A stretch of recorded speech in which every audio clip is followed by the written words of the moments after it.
Is this the elephant ear? Or is this the elephant ear?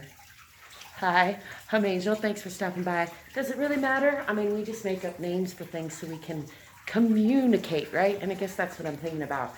As long as we have the same understanding of what we mean when we say elephant ear, or even if you just know that I mean a plant, if that's as far as you care about it, a house plant with a big leaf, then it doesn't really matter that much, right? Although if we were botanists and, keeping track of some data and talking about specific plants and we had specific definitions, I think this is the elephant ear, but I'm really not sure. The point is just that sometimes it matters and sometimes it doesn't. It depends on who you're communicating with and what your common framework is, right? And as long as you have a common enough framework, then and good intentions to understand each other, then you can communicate, right?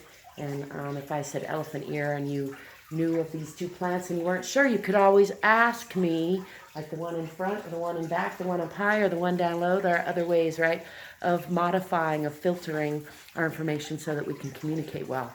I'm just thinking a lot lately, as I often do, about communication and all the different ways that it can go right and it can go wrong, depending on our commonalities, our understanding, our filters, right? And our intention, of course.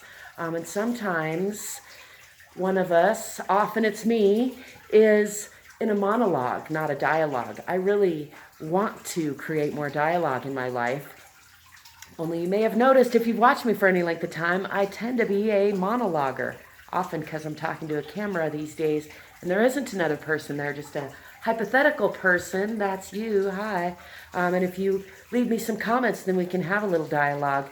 But in the moment, I'm monologuing with my camera, and often people, even when they're face-to-face, monologue at each other instead of dialoguing, which requires that you suspend your own train of thought, suspend your disbelief and your belief, and just actually listen to what the other person is saying.